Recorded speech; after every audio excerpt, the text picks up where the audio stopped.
Hello everyone, this is Monisha और आप देख रहे हैं सेल्फ लर्निंग।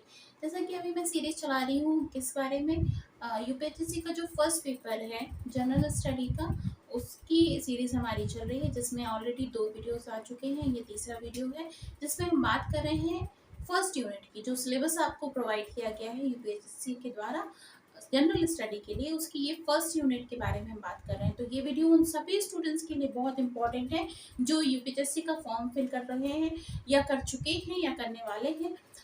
और ये आप सभी सब्जेक्ट वालों के लिए है, जो भी किसी भी सब्जेक्ट आपका चाहे कुछ भी हो, सभी के लिए इम्पोर्टेंट है क्योंकि जनरल स्टडी सभी को पढ़ना है। तो इस कड़ी में हमने फर्स्ट यूनिट कंप्लीट करने की, बस ऑलमोस्ट इस वीडियो में हमारी फर्स्ट यूनिट कंप्लीट हो जाएगी, जिसके तहत हम बात कर रहे थे शिक्षण अभिक्षमता के बारे में। फर्स्ट वीडियो आ चुका है, सेकंड वीडियो आ चुका है और ये थर्ड वीडियो है। आज ये यूनिट फिनिश हो जाएगी। अगर आपने वो वीडियोस नहीं देखी हैं तो प्लीज़ देखिए, आपके लिए बहुत बेनिफिशियल रहेंगे। लिंक मैं डिस्क्रिप्शन बॉक्स में दे दूंगी, आई बटन में भी आपको वो लिंक मिल जाएगी। आज की वीडियो में हम डिस्कशन करने वाले हैं टीचिंग मेथड्स के बारे में। टीचिंग मेथड्स एक बहुत इंपॉर्टेंट टॉपिक है। ये ना सिर्फ यूपीएचएससी के लिए जिन्होंने फॉर्म फिल कर रहा है उनके लिए है, बल्कि जो बीएड कर रहे हैं, बीएलएड कर रहे हैं, डीएलएड कर रहे हैं या फिर एमएड कर रहे हैं या यूजीसी नेट की प्रिपरेशन कर रहे हैं, सभी के लिए इम्पोर्टेंट है। साथ ही साथ में TET exam, UP TET, C TET के एग्जाम भी दे रहे हैं, उनके लिए भी इम्पोर्टेंट होने वाला है। तो आपके लिए बहुत इंपॉर्टेंट टॉपिक है, one of the best topic कहा जा सकता है, इसे इम्पॉर्टेंट टॉपिक कहा जा सकता है। इसलिए प्लीज वीडियो को लास्ट तक जरूर देखिएगा और वीडियो अच्छा लगता है तो लाइक शेयर सब्सक्राइब जरूर कीजिए। चलिए स्टार्ट करते हैं आज का वीडियो, जिसमें हम बात करने वाले हैं टीचिंग मेथड्स के बारे में। मेथड ऑफ टीचिंग, शिक्षण विधियां। टोटल हमारे पास 16 टाइप की विधियां होती हैं जिसके अनुसार हम टीचिंग कर सकते हैं। टीचिंग से रिलेटेड, मेथड से रिलेटेड बहुत सारे क्वेश्चन आते हैं। आप जब अपने लास्ट ईयर के पेपर्स को सॉल्व करेंगे तो आपको कई सारे क्वेश्चंस ऐसे मिलेंगे जिसमें पूछा गया है टीचिंग मेथड से संबंधित प्रश्न। तो ये आपके लिए इम्पोर्टेंट है। चलिए स्टार्ट करते हैं। जो फर्स्ट विधि है जिसको हम कहते हैं आगमन विधि, या फिर इंग्लिश में कहा जाता है इसे इंडक्टिव मेथड। ठीक है, अब आगमन शब्द जो है उसी से समझ में आ रहा है जिससे हमें कुछ ना कुछ आगे निकल कर आए, आगमन हो जिसका, है ना। तो यहाँ पर ये जो मेथड है उसको हम कहते हैं विशिष्ट से सामान्य की तरफ। मतलब आपके पास एक बहुत सोचा समझा सा एक रिजल्ट है, उससे आप बहुत सामान्य रूप से बच्चे को समझा रहे हैं। विशिष्ट से सामान्य की तरफ, स्थूल से सूक्ष्म की तरफ, मतलब मोटे से हम किसके लिए जाते हैं, छोटे की तरफ जाते हैं, यानी कहना चाहिए मैक्रो से हम माइक्रो की तरफ के लिए इस मेथड में जाते हैं। ठीक है, और ये मेथड मेनली किसने इस्तेमाल की जाती है, जब आप साइंस के सब्जेक्ट को पढ़ाते हैं या फिर आप मैथमेटिक्स पढ़ाते हैं। इसको मेनली बच्चों के लिए पढ़ाने वाली मेथड भी कहा जाता है, छोटे बच्चों को समझाने वाली मेथड कहा जाता है, जिसमें आप उदाहरण के माध्यम से जो आसपास जो एक्टिविटीज हो रही हैं उनके माध्यम से बच्चों को समझाने की कोशिश करते हैं और कठिन से कठिन समस्या को बहुत ही सामान्य रूप से आप उसको हल कराने की कोशिश करते हैं। ठीक है, तो ये इंडक्टिव मेथड है जो कि छोटे स्टूडेंट्स को पढ़ाने के लिए, जो अभी पढ़ना स्टार्ट कर रहे हैं उनको पढ़ाने के लिए इस्तेमाल की जाती है। तो बहुत इंपॉर्टेंट मेथड है। क्लियर हो गया आपको। जैसे मैथमेटिक्स में अगर आप कोई भी चीज सॉल्व कर रहे हैं, स्टार्टिंग में आप सॉल्व कर रहे हैं बिना किसी सूत्र और फॉर्मूले को लगाए, तो जिस मेथड से आप सॉल्व करेंगे उसमें हम किस मेथड का उपयोग करेंगे, इंडक्टिव मेथड का उपयोग करेंगे। नेक्स्ट आती है डिडक्टिव मेथड, जिसको कहा जाता है निगमन विधि। अब यहाँ जो इसका शब्द है निगमन, उसी से क्लियर हो रहा है, निगमन हो रहा है मतलब किसी से कुछ चीज निकल रही है। अब यहाँ पर जो पहली वाली मेथड है हमारी आगमन विधि, उससे ये मेथड जो है वो जस्ट अपोजिट है। वहां पर क्या किया जाता था कि छोटे छोटे से एग्जाम्पल लेके, जैसे x is equal to y, या फिर किसी भी तरह से आप क्वेश्चन को सॉल्व करते थे एग्जाम्पल देके, माना कि इस तरह से सॉल्व करते थे। लेकिन यहाँ पर क्या होता है, आपको पहले से ही एक फॉर्मूला मिल जाता है और फॉर्मूला मिल जाने के बाद आप क्या करते हैं, उस फॉर्मूले में सारी जो क्वेश्चन से संबंधित आपको बताई जा रही हैं, उसमें क्वेश्चन में जो चीजें इनपुट में दी हुई हैं उसको आप फिल करते हैं और क्वेश्चन को सॉल्व करने की कोशिश करते हैं। जहां ये मेथड छोटे स्टूडेंट्स के लिए है, जिनकी कम उम्र है उनके लिए होती है, ये मेथड जो होती है वो बड़े बच्चों के लिए होती है जो कठिन से कठिन समस्या को सॉल्व करने के लिए परेशान रहते हैं, उनके लिए इस मेथड का उपयोग होता है। ठीक है, तो जहां उस मेथड को कहा जाता था स्थूल से सूक्ष्म की तरफ, विशिष्ट से सामान्य की तरफ, ये जस्ट अपोजिट है, इसलिए कहा जाता है इसको सामान्य से विशिष्ट की ओर। यानी कि आपको एक फॉर्मूला दिया जा रहा है, वो क्या है, सामान्य रूप से एक निगमित फॉर्मूला है, मतलब पहले से डिराइव्ड फॉर्मूला है, उसका इस्तेमाल करके आप बड़ी प्रॉब्लम को सॉल्व करेंगे। इसे इसमें कहा जाएगा सामान्य से विशिष्ट की ओर। ठीक है, तो बात क्लियर हो रही है इन दोनों मेथड के बारे में, आपको समझ में आ रहा कहाँ यूज होती है ये, मैथमेटिक्स में, साइंस में, कॉमर्स में, जहां कहीं भी हम किसी प्रॉब्लम को सॉल्व करने की कोशिश करते हैं वहां इन दोनों मेथड्स का उपयोग होता है। इंडक्टिव डिडक्टिव मेथड का उपयोग मैथमेटिक्स में बहुत ज्यादा होता है।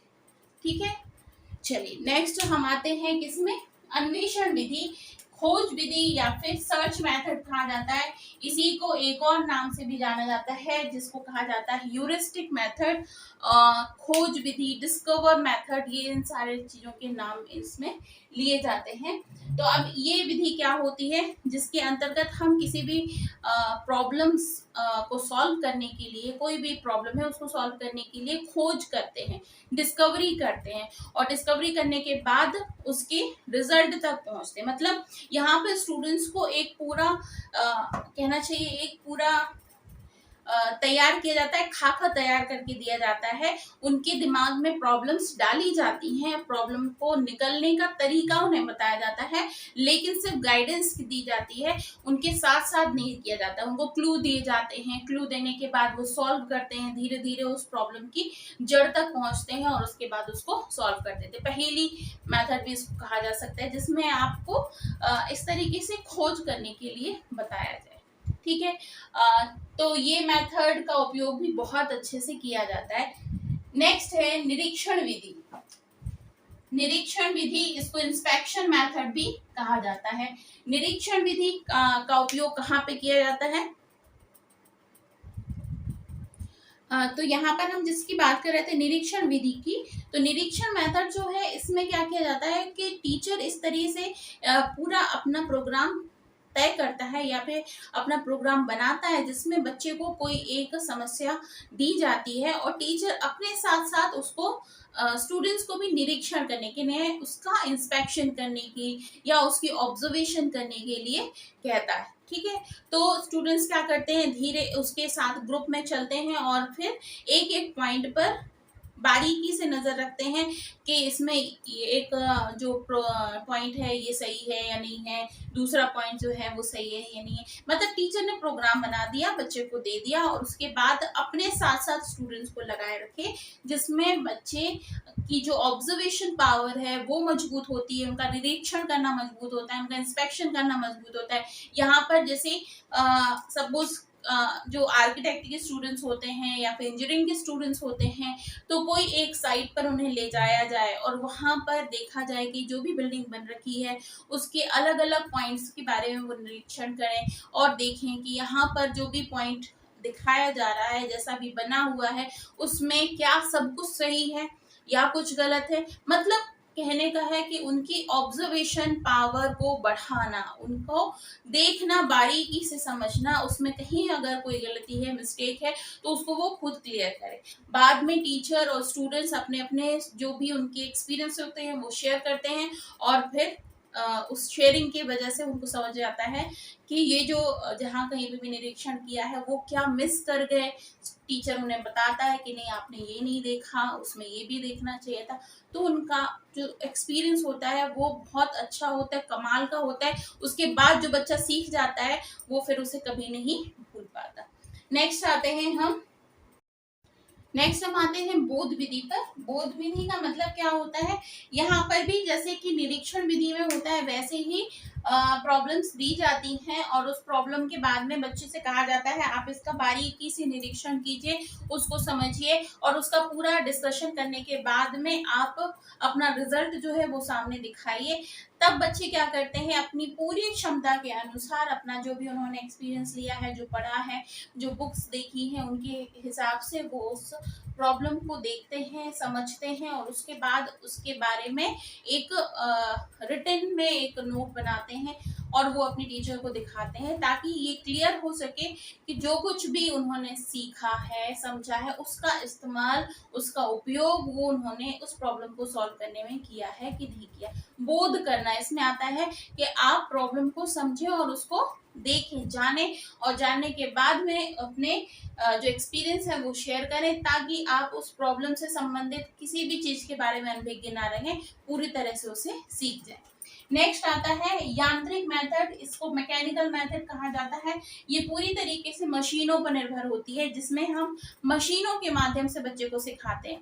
ये मेनली मैथमेटिक्स में, साइंस में, फिजिक्स में, आपके साइंस की अदर जो स्ट्रीम्स होती हैं उसमें, जैसे कि आपका जो स्पेक्ट्रोमीटर होता है उसके द्वारा, या फिर आपकी जो फिजिक्स में बहुत सारी चीज़ें यूज होती हैं जिसमें हम पेंडुलम का यूज करते हैं, कंप्यूटर का यूज करते हैं, टाइपराइटर का यूज करते हैं, इलेक्ट्रॉनिक टाइपराइटर का यूज करते हैं, स्पेक्ट्रोमीटर के साथ साथ में माइक्रोस्कोप का यूज करते हैं, बहुत सारी चीज़ों का यूज करते हैं, जिसमें हम मशीनों के माध्यम से किसी भी प्रॉब्लम की सॉल्व करने की कोशिश करते हैं, प्रॉब्लम को सॉल्व करने की कोशिश करते हैं।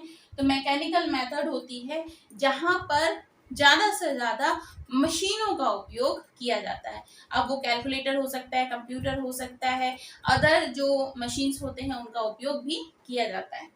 नेक्स्ट आती है प्रश्नावली मेथड, आंसर क्वेश्चन मेथड। ये बहुत ही कॉमन मेथड है जिसको यूज करते हैं हम, जनरली यूज करते हैं कि बच्चा प्रश्न पूछता है, टीचर उसका आंसर देने की कोशिश करता है। इसमें बच्चे से कहा जाता है कि आप ज्यादा से ज्यादा क्वेश्चन पूछिए ताकि मैं उसका आंसर दे सकूं, और आंसर देने से आपकी जो भी अंदर क्वेश्चंस हैं, क्वेरीज हैं, उसे पूरा कर सकूं, ताकि आप उस सब्जेक्ट को बहुत अच्छे से समझ सको। नेक्स्ट आता है क्विज मेथड, इसका उपयोग भी बहुत किया जाता है। ये एक क्विज कॉन्टेस्ट टाइप का होता है जिसमें बच्चे को कहा जाता है कि आपको कोई एक टॉपिक तैयार करना है, फिर उससे संबंधित प्रश्न से पूछे जाते हैं, जिसमें कि एमसीक्यूज होते हैं और भी ज़्यादा वन लाइन आंसर क्वेश्चंस भी होते हैं। आपको अब जैसे अगर किसी एक टॉपिक के बारे में आपसे कहा जाए कि एमसीक्यूज या फिर आपको क्वेश्चंस तैयार करने हैं, तो एक पेपर के डेटा से या फिर एक पेपर में आपका जितना भी लिखा हुआ है उससे कितने सारे प्रश्न बन सकते हैं। तो बच्चा बहुत अच्छे से, बहुत क्लियर, बहुत बारीकी से उस टॉपिक को पढ़ता है, समझता है, ताकि वो क्विज के द्वारा या कुछ क्विज के दौरान अच्छा परफॉर्म कर पाए। तो ये एक बहुत अच्छी मेथड कहलाई जाती है सिखाने की, समझाने की। नेक्स्ट आता है पुनरावृत्ति मेथड, जिसको रिपीटिशन मेथड कहा जाता है। पुनरावृत्ति में क्या किया जाता है कि आपको जैसे कोई कठिन चीजें होती हैं, जैसे मैथमेटिक्स के सवाल होते हैं, साइंस के कोई एक्सपेरिमेंट्स होते हैं, या फिर और भी ज़्यादा कोई ऐसे सब्जेक्ट्स होते हैं जो बच्चों को क्लियरली समझने में काफ़ी टाइम लगता है, तो बार बार रिपीट करके उनको सिखाया समझाया जाता है, एक एक चीज़ को बार बार करने की कोशिश कराई जाती है। खास तौर पे इनमें जो फिजिकल एक्टिविटीज की होते हैं उनमें रिपीटिशन मेथड कराई जाती है। जैसे कि अगर आपको खेल में कहीं पे पहुंचना है, आपको सिखाया जा रहा है, जैसे वॉलीबॉल, बास्केटबॉल या फिर और भी कोई खेल खिलाए जा रहे हैं, तो रिपीटिशन में बार बार आपको कराया जाएगा ताकि आप बहुत अच्छे से उसको सीख जाओ। तो रिपीटिशन मेथड का भी उपयोग किया जाता है। नेक्स्ट आती है अभ्यास विधि, इसको कहते हैं प्रैक्टिस मेथड। जिस तरीके से रिपीटेशन मेथड होती है उसी तरीके से प्रैक्टिस मेथड भी होती है।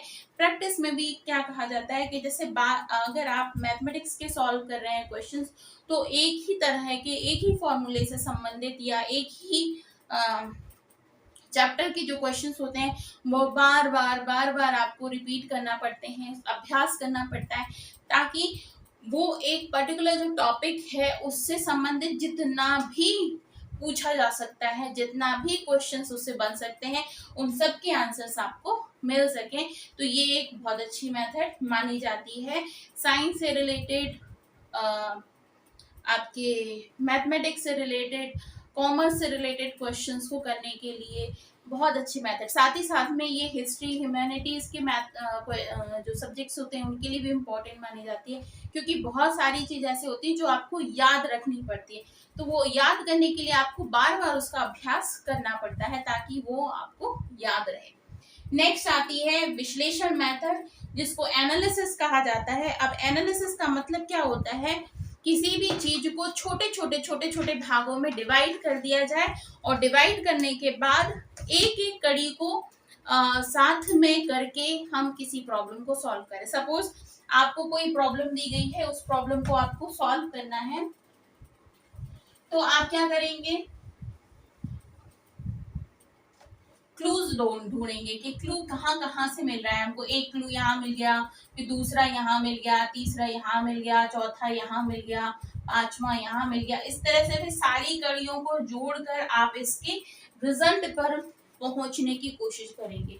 तो यहाँ पर ये मेथड कहलाती है एनालिसिस मेथड। अब ये किसी भी विषय में, किसी भी सब्जेक्ट में इसका इस्तेमाल किया जा सकता है। नेक्स्ट आती है संश्लेषण मेथड, सिंथेसिस मेथड। ये इसकी जस्ट अपोजिट होती है।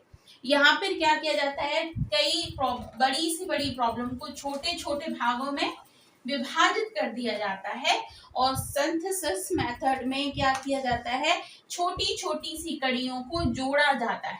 यहाँ से कुछ कड़ी मिल गई, यहाँ से कुछ कड़ी मिल गई, यहाँ से कुछ कड़ी मिल गई, सबका कनेक्शन जोड़कर प्रॉब्लम के सॉल्यूशन पर पहुंचा जाता है। तो ये कहलाती है संश्लेषण मेथड, सिंथेसिस मेथड। दोनों अपने अपनी जगह इंपॉर्टेंट मेथड है। इसके बाद में आती है व्याख्यान विधि। दुनिया की सबसे पहली विधि मानी जाती है ये पढ़ाने की, जिसमें क्या किया जाता है, टीचर अपने नॉलेज को स्टूडेंट्स तक पहुंचाने की कोशिश करता है, लेक्चर के द्वारा, व्याख्या के द्वारा, एक्सप्लेनेशन के द्वारा। लेकिन ये टू वे प्रोसेस नहीं होती, कभी कभी ये वन वे प्रोसेस हो जाती है कि अगर टीचर सिर्फ बोल रहा है, बच्चों के आंसर क्वेश्चंस नहीं ले रहा है, तो थोड़ी बहुत ये बोरिंग मेथड भी मानी जाती है। लेकिन जो बड़ी क्लासेस होती हैं और जब बच्चों की जो सिलेबस है वो काफी बड़ा होता है, समझाने का बहुत बड़ा एक दायरा होता है, उस दायरे में ये मेथड बहुत इम्पोर्टेंट मानी जाती है। तो ये व्याख्यान विधि छोटे स्टूडेंट्स के लिए नहीं है, ये बड़े बच्चों के लिए मानी जाती है। नेक्स्ट है लेबोरेटरी मेथड, जिसको प्रयोगशाला विधि कहा जाता है। प्रयोगशाला में आप जानते हैं एक्सपेरिमेंट होता है। एक्सपेरिमेंट में हम क्या करते हैं, चीजों को बनाना सीखते हैं या फिर उनकी पहचान करना सीखते हैं, उनको प्रैक्टिकल बेस में सॉल्व करने की कोशिश करते हैं। जो भी थ्योरी हमने पढ़ी है उस थ्योरी का हम प्रैक्टिकल एस्पेक्ट निकालने की कोशिश करते हैं, जिससे कि हमें समझ आए कि कैसे ये प्रॉब्लम को सॉल्व किया जा सकता है। या फिर केमिस्ट्री में, फिजिक्स में, मैथमेटिक्स में, या फिर आप कहा जाए साइंस की जितनी भी ब्रांचेस होती हैं उसमें, साथ साथ में ज्योग्राफी में, हिस्ट्री में, फॉरेंसिक साइंस में, हर जगह लेबोरेटरी का यूज होता है। क्योंकि जो आपने थ्योरी पढ़ी है उस थ्योरी को आपको प्रैक्टिकल वे में समझना जरूरी होता है, नहीं तो हम सिर्फ रट लेते हैं और वो प्रॉब्लम एक्चुअल में जब आएगी उससे सॉल्व कैसे करेंगे हम नहीं सीख पाते। तो ये बहुत इंपॉर्टेंट मेथड मानी जाती है प्रयोगशाला विधि। नेक्स्ट आती है खेल विधि, जिसको प्ले वे मेथड कहा जाता है। ये मेथड छोटे बच्चों के लिए बहुत इंपॉर्टेंट होती है। जब हम प्ले स्कूल्स जिसको कहते हैं, किंडरगार्टन स्कूल कहते हैं, मोंटेसरी स्कूल कहते हैं, जिसमें स्टूडेंट्स क्या करते हैं, खेल खेल में सीखने की कोशिश करते हैं। छोटे छोटे स्टेप में बच्चे को सिखाया जाता है, समझाया जाता है। तो ये बहुत इंपॉर्टेंट मेथड है छोटे बच्चों के लिए। तो ये थी 16 प्रकार की विधियां। आगे आने वाली क्लास में मैं ये भी बताऊंगी कि ये विधियां जो आई हैं वो कौन सी विधि किस साइंटिस्ट द्वारा या फिर किस मनोवैज्ञानिक के द्वारा दी गई है है ना, इसका ओरिजिन कहाँ से हुआ है, ताकि आपको ये बिल्कुल क्लियर है और इससे रिलेटेड अगर कोई क्वेश्चन आता है तो वो भी आप समझ सकें। मैं इसी वीडियो में बताती, लेकिन वीडियो काफ़ी लंबा हो जाएगा, इसलिए नेक्स्ट जो भी हमारी क्लास होगी उसमें मैं बताऊंगी कि ये विधि जो बनाई है वो किसने बनाई है, ताकि आपको उनका नाम भी पता हो। ठीक है, तो ये वीडियो कैसा लगा प्लीज़ बताइएगा। अगर अच्छा लगा है तो प्लीज़ लाइक शेयर सब्सक्राइब ज़रूर कीजिएगा। और जो मेरे पुराने वीडियोस हैं जो कि बहुत ही अच्छे हैं, जो आपके सिलेबस को कवर करते हैं, आप प्लीज़ उन्हें ज़रूर देखिए, और अगर अच्छे लगते हैं तो दूसरों तक शेयर ज़रूर कीजिए। आई एम श्योर कि आपकी जो नेट से रिलेटेड प्रॉब्लम है, सीटेट से रिलेटेड प्रॉब्लम है, जो फिलॉसफी के एजुकेशनल फिलॉसफी की जो प्रॉब्लम्स हैं सिलेबस में हैं, वो आप ज़रूर उसमें समझेंगे, आपको बहुत बेनिफिट मिलेगा उससे। So that's all from my side in this video. I hope you like this video. Please please आगे बढ़ाइए, और मैं मिलती हूँ नेक्स्ट वीडियो में। तब तक के लिए अपना बहुत ख्याल रखिए। Bye bye.